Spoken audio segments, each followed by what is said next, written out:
Hello students, how are you? Myself Meet sir. Welcome to MG's Maths tutorial.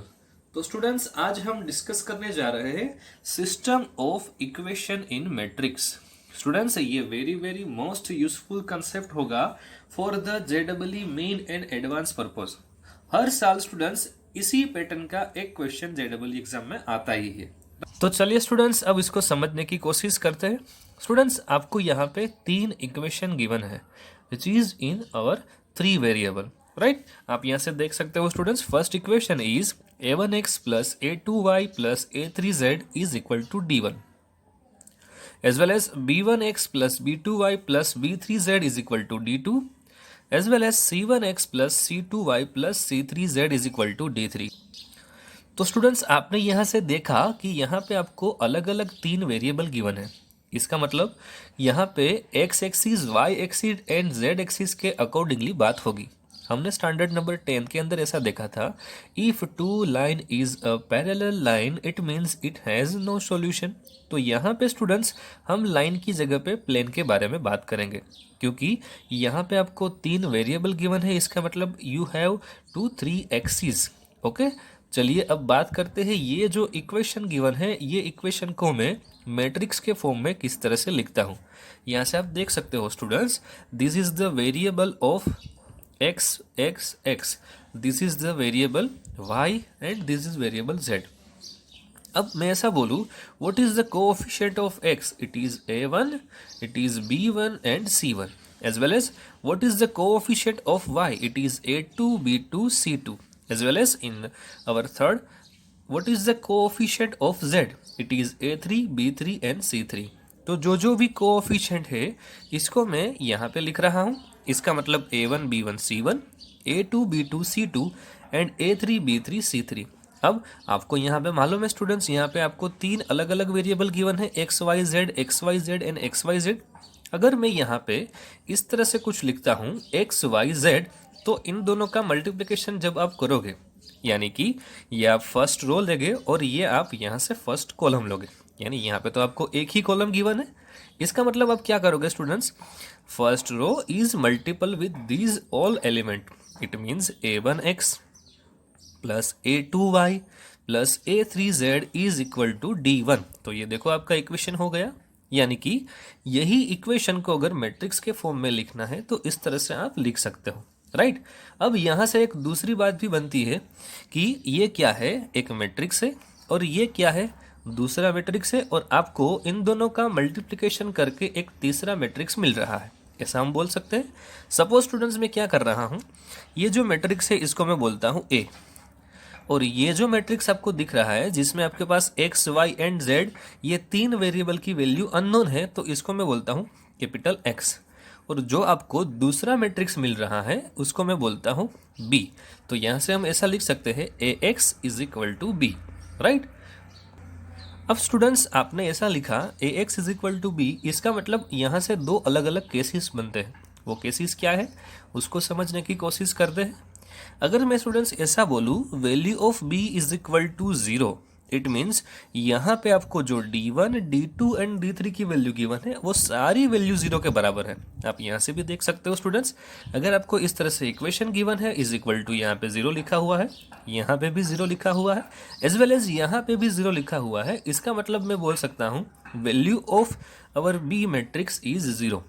If b is equal to 0, then our equation is homogeneous equation. If b does not equal to 0, इसका मतलब ये जो d1, d2, d3 आपको दिख रहा है इसकी value 0 के बराबर नहीं है, तो मैं ऐसा बोल सकता हूँ it is a non homogeneous equation, right. अब हम यहाँ से एक टाइप पढ़ना स्टार्ट करते हैं। यहाँ से हमारा टर्निंग पॉइंट स्टार्ट होगा स्टूडेंट्स। अब हम बात करते हैं कि यहाँ से मैं एक दूसरा रिजल्ट निकालना चाहता हूँ, क्योंकि आपको आगे जाके तो एक्स वाई जेड की ही वैल्यू फाइंड करनी है। इसका मतलब value of matrix x he find करना है, राइट। इफ स्टूडेंट्स यहाँ पे मैं ऐसा बोलूँ determinant of A is equal to 0, then it is a singular matrix. Determinant of A is does not equal to 0, it means it is non singular matrix। ये हमने आगे भी पढ़ा हुआ है। तो यहाँ से हम कुछ रिजल्ट निकालेंगे यही कंडीशन के बेस पे, राइट। चलिए देखते हैं। हमने ऐसा देखा students A X is equal to B, अगर मैं दोनों साइड ए इनवर्स से मल्टीप्लाई करूंगा तो क्या होगा, यहाँ पे आपको A X is equal to B given है, इसका मतलब A inverse into A X is equal to A inverse into B. और इसका मतलब आप जानते हो ए इंटू ए इनवर्स हमने प्रीवियस लेक्चर में पढ़ा हुआ है। मैट्रिक्स और इसका इनवर्स मैट्रिक्स दोनों का मल्टीप्लिकेशन ऑलवेज आपको क्या देता है, यूनिट मैट्रिक्स, इसका मतलब आई। तो यहाँ पे ऐसा लिख सकते हैं students, X is equal to A inverse into B. लेकिन ये हमारे पास एक्स ए इनवर्स की वैल्यू भी तो गिवन है, हमने कल ही देखा था मैट्रिक्स यानी ए इनवर्स मैट्रिक्स की वैल्यू क्या होती है, एडजॉइंट ऑफ ए डिनोमिनेटर में determinant of A, right. This is the value of A inverse and here is B as it is. अब स्टूडेंट्स यहाँ से जो मैं बोल रहा हूँ कि if our determinant A is equal to zero, वो भी एक केस बन जाएगा हमारा। दूसरा केस ये बनेगा determinant of A is does not equal to zero, right. ये दो अलग अलग केसेस के हिसाब से हम बता सकते हैं our plane is a parallel plane, it is intersecting plane, it is consistence, it is non consistence, trivial solutions, non trivial solutions, वो सारी बातें हम इसके बेस पे कर सकते हैं। तो चलिए अब इसी को समझने की कोशिश करते ताकि आपको अच्छे से समझ में आ जाए। तो स्टूडेंट्स हमने यहाँ पे दो अलग अलग केसेस ऐसे देखे, if determinant of A does not equal to zero and determinant of A is equal to zero. हमारे पास इस तरह से कोई एक मैट्रिक्स एक्स ऐसा था जिसमें हम बोल सकते थे adjoint of A upon determinant of A is into B, यानी यहाँ से हम x की वैल्यू निकाल सकते हैं। अगर ये determinant of a is equal to zero होगा तो हमारा क्या केस बनेगा, और determinant of a does not equal to zero होगा तो हमारा ये वाला केस बनेगा। अब स्टूडेंट्स समझते हैं हम दोनों केस को डिटेल में। If determinant of a does not equals to zero and determinant of a is equal to zero, तो क्या क्या केसेस बनते हैं उसको समझने की कोशिश करें, राइट। सबसे पहला केस है students determinant of A does not equals to zero. अगर डिटर्मिनेंट ऑफ ए यानी कि इसकी वैल्यू जीरो के बराबर नहीं है तो क्या होगा, तो इसमें हम स्टूडेंट्स दो अलग अलग केसेस सोच सकते हैं कि adjoint of A into B is equal to zero होगा तो क्या होगा, to adjoint of A into B does not equals to zero होगा तो हम क्या करेंगे। तो चलिए देखते हैं दोनों सॉल्यूशंस को। सबसे पहला स्टूडेंट्स ऑप्शन है adjoint of A into B is equal to zero अगर हो रहा है, मतलब ये जो आपको न्यूमरेटर दिख रहा है इसकी वैल्यू जीरो के बराबर है। तो आपको मालूम है किसी के भी न्यूमरेटर में जीरो होगा तो इसका आंसर तो जीरो ही आने वाला है। इसका मतलब हम बोलेंगे कि लेफ्ट हैंड साइड के बराबर जीरो नहीं था लेकिन राइट हैंड साइड के बराबर जीरो हो गया। तो यहाँ से आप ऐसा बोल सकते हो students, left hand side does not equal to zero but right hand side is equal to zero. इसका मतलब आपको कोई भी सॉल्यूशन यहाँ से नहीं मिल सकता। सॉल्यूशन आपको कब मिलता है स्टूडेंट्स, जब भी टू प्लान एक दूसरे को इंटरसेक्ट करें, यानी कि plane X and plane Y दोनों को इंटरसेक्ट कर रहे हैं, इसका मतलब इसका कुछ ना कुछ तो सॉल्यूशन है, राइट। इसी भी टाइप से स्टूडेंट्स, इसी टाइप से कोई भी दो प्लान एक दूसरे को इंटरसेक्ट कर रहे हैं तो उसका हमें सॉल्यूशन मिल सकता है। लेकिन adjoint of A into B is equal to zero हो गया, इसका मतलब इट इज नो सॉल्यूशन। इसका मतलब स्टूडेंट्स हम ऐसा भी बोल सकते हैं our capital X is equal to क्या हो जाएगा, जीरो, क्योंकि अगर ये जीरो है स्टूडेंट्स तो ये जीरो होके ये कैपिटल एक्स की वैल्यू भी क्या हो जाएगी, जीरो। इसका मतलब our value of X Y and Z is equal to zero. तो हम ऐसा बोल सकते हैं सारे सॉल्यूशंस कैसे हैं, जीरो है। दूसरा केस देखते हैं students, if adjoint of A into B does not equals to zero. अगर यहाँ पे राइट हैंड साइड पे जीरो नहीं हो रहा है, इसका मतलब हमें एक्स वाई एंड जेड की अलग अलग वैल्यू मिलेगी, राइट। अब स्टूडेंट्स आप यहाँ से देख सकते हो लेफ्ट हैंड साइड जीरो नहीं था as well as right hand side का भी आंसर जीरो नहीं मिलेगा आपको, तो इट मीन्स कुछ ना कुछ आपको सॉल्यूशन यहाँ से मिलेगा। तो हम ये बोल सकते हैं it is a unique solution, right. अब स्टूडेंट्स यहाँ से दूसरे दो वर्ड आपको अलग अलग याद रखने हैं। आपको क्वेश्चन में ये वर्ड के बारे में ही पूछेंगे और आपको ऐसा ही मेंशन करेंगे if it is a trivial solution, ऐसा वर्ड आया, इसका मतलब value of X Y Z is equal to, आपको क्वेश्चन में जीरो नहीं बोला है, सिर्फ ट्रिवियल सॉल्यूशन ऐसा बोला है, तो आपको X Y Z is equal to zero ले लेना है, राइट अगर आपको ऐसा बोला है it is non trivial solution, इसका मतलब value of X Y and Z does not equals to zero. Again repeat करता हूं स्टूडेंट्स, आपको क्वेश्चन में ऐसा बोला है it is a trivial solution, then we take value of X Y and Z is equal to zero. आपको directly question में नहीं बोला होगा X Y Z is equal to zero, लेकिन आपको ट्रिवियल सॉल्यूशन ऐसा बोला है, तो इसका मतलब यही हुआ we take value of x, y and z is equal to 0 as well as it is a non-trivial solution, इसका मतलब value of x, y and z is a particular unique solution, right?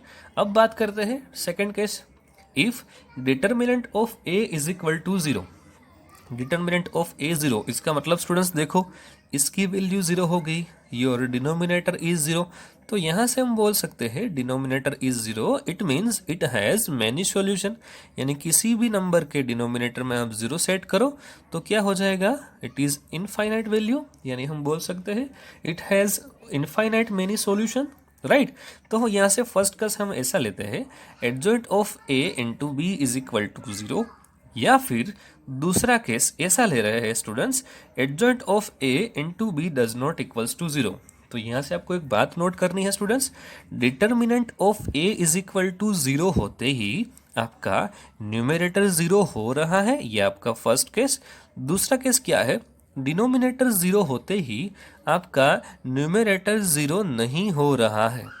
First case देखते हैं students, adjoint of A into B is equal to zero, it means यहाँ पे numerator पे भी zero है और डिनोमिनेटर पे भी जीरो, इसका मतलब left hand side is equal to zero and right hand side is equal to also zero, it has consistence equation, yes it means it has many solution, right. आगे बात करते हैं adjoint of A into B does not equals to zero, इसका मतलब ये value zero नहीं है, like 2 है, 3 है, 4 है, कुछ भी ले सकते हो आप, right? It means adjoint of A into B does not equals to 0. It has inconsistent solution. मतलब आपको सिर्फ डिनोमिनेटर पे ही जीरो वैल्यू मिली, तो इसका हम कोई सॉल्यूशन नहीं निकाल सकते, तो बोल सकते हैं it has no solution, right. तो चलिए स्टूडेंट्स अब बात करते हैं जेडबलई मेन क्वेश्चंस के ऊपर। स्टूडेंट्स यहाँ पे जो आपको दिख रहा है क्वेश्चन नंबर 1, वो जेडबलई मेन एग्जाम 2019 में पूछा गया क्वेश्चन है। चलिए क्वेश्चन को समझने की कोशिश करते हैं। द सिस्टम ऑफ इक्वेशंस, आपको यहाँ पे 3 अलग अलग इक्वेशन गिवन है। First is X plus Y plus Z is equal to 2, दूसरा ऐसा इक्वेशन है 2x plus 3y plus 2z is equal to 5, तीसरा इक्वेशन ऐसा है 2x plus 3y plus A square minus 1 into Z is equal to A plus 1। आपको नीचे option दिए गए हैं कि ये जो इक्वेशन है वो कंसिस्टेंट है, ए की वैल्यू 4 के ऊपर। दूसरा ऑप्शन ऐसा है इसका यूनिक सॉल्यूशन मिल रहा है at the value of modulus of A is equal to √3। तीसरा ऑप्शन ऐसा है it has infinitely many solutions for A is equal to 4 and fourth option is it is inconsistent when modulus of A is equal to √3। तो सबसे पहले students हम क्या करते हैं, हमें मालूम है कि यहाँ पे आपको 3 अलग अलग इक्वेशन गिवन है, इसका मतलब इसका कोएफिशिएंट होगा 1 1 1, इसके कोएफिशिएंट होंगे 2 3 2 और इसके कोएफिशिएंट हो गए 2 3 a स्क्वायर माइनस 1। ये सारे कोएफिशिएंट को मैं लिखता हूं डिटर्मिनेंट के अंदर, इसका मतलब आप यहां से देख सकते हो 1 1 1 2 3 2 2 3 a स्क्वायर माइनस 1। अब स्टूडेंट्स आपको यहाँ पे R2 ये है और R3 ये गिवन है, राइट। अब यहाँ पे मैं एक ऑपरेशन करना चाहता हूँ R3 माइनस R2, यानी R3 पे हम ऑपरेशन करेंगे, इसमें से R2 को हटा देंगे, तो क्या होगा R3 माइनस R2, इसका मतलब 2 माइनस 2 तो 0 हो गया, एज वेल एज 3 माइनस 3 इसका आंसर भी 0 आएगा, as well as A square minus 1 minus 2 इसका आंसर आएगा ए स्क्वायर माइनस 3, जो आप यहाँ से देख सकते हो। आगे बात करें स्टूडेंट्स, अगर मैं ऐसा मानता हूँ कि ये जो इक्वेशन आपको मिलेगा इसमें से, यानी कि आपको एक्स वाई एंड जेड की वैल्यू मिलेगी, वो कैसा मिलेगा, अगर हम स्टूडेंट्स ऐसा मानते हैं this equation is homogeneous equation, it means value of this determinant is equal to 0।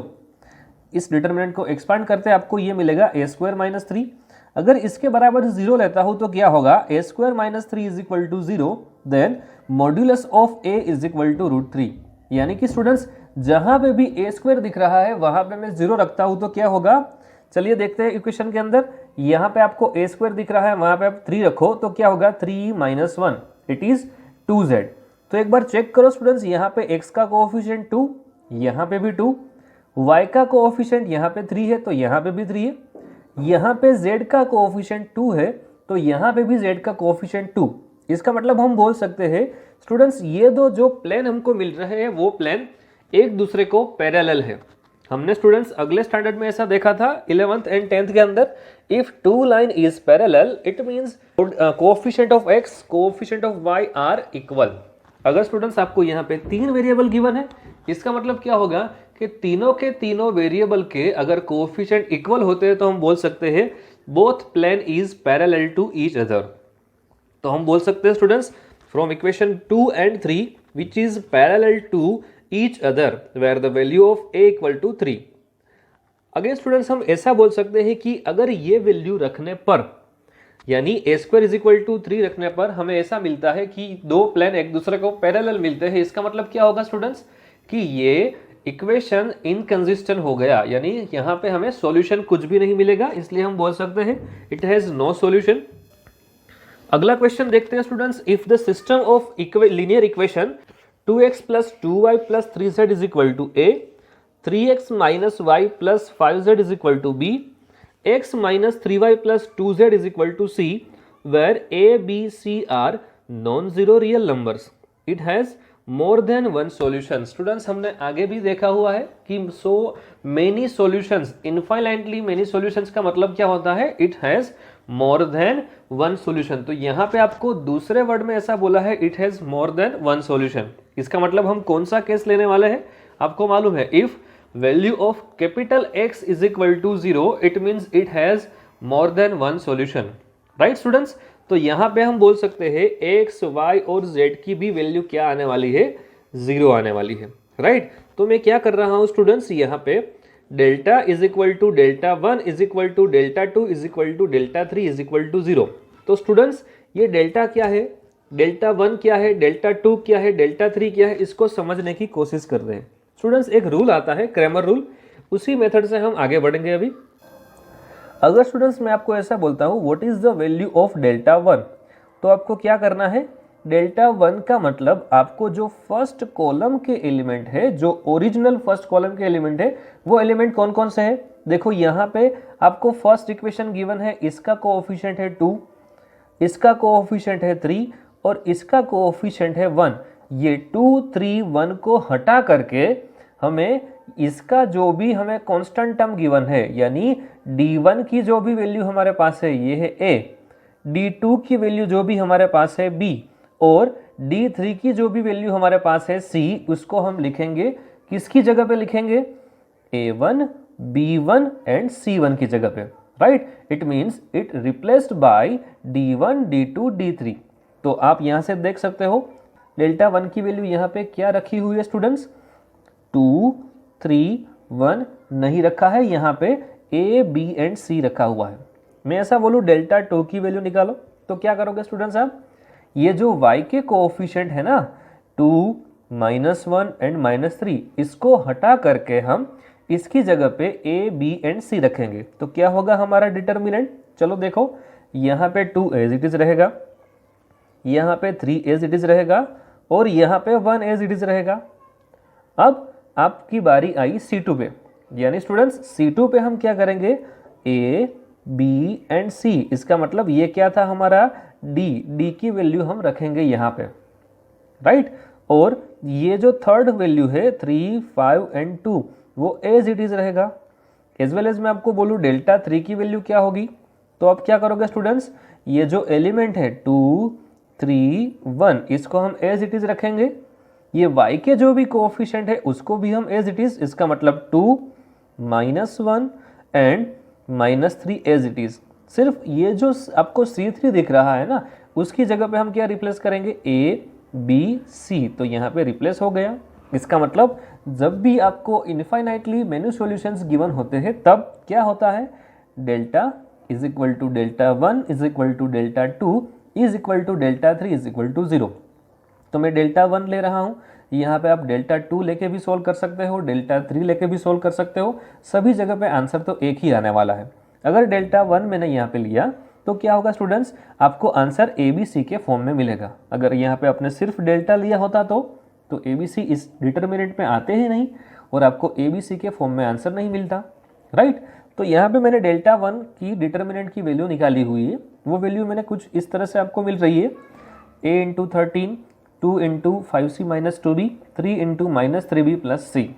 अब यही इसको हम एक्सपांड करेंगे तो आगे वैल्यू क्या मिलेगी, यानी 13a minus 13b plus 13c is equal to 0।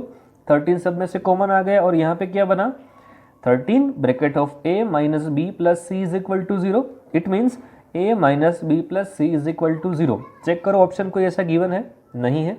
तो हम क्या करते हैं स्टूडेंट्स, यहाँ पे जो भी वैल्यू पॉजिटिव है उसको नेगेटिव करते हैं, यानी नेगेटिव कॉमन निकालते हैं। तो क्या होगा, ये a पॉजिटिव था तो a हो जाएगा नेगेटिव, b नेगेटिव था तो b हो जाएगा पॉजिटिव एंड c पॉजिटिव था तो c हो जाएगा नेगेटिव। अब चेक करो आपका option 2 is a correct option है, मतलब option B is the right option. Okay students, तो आप इसी टाइप से system of linear equation solve कर सकते हो इजीली।